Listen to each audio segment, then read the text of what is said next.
Are the R7025 earbuds a budget-friendly audio upgrade or just another online shopping regret waiting to happen? Let's find out. First impressions matter, and the unboxing experience is, well, basic. We've got the charging case, the earbuds themselves, a charging cable Y looks like USB-C, good Y and a few extra eartips. Nothing screams premium, but that's expected at this price point. The build quality feels surprisingly decent. They're lightweight, maybe a little plasticky, but seem sturdy enough to handle daily use. The design is pretty standard Y in-ear style with a little stem. Now, let's see how they fit.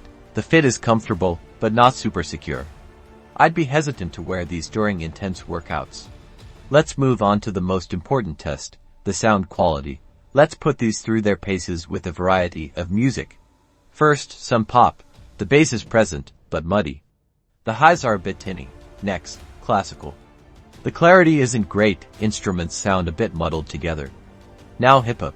The bass is definitely boosted here, but it distorts at higher volumes. How about calls? The microphone is passable.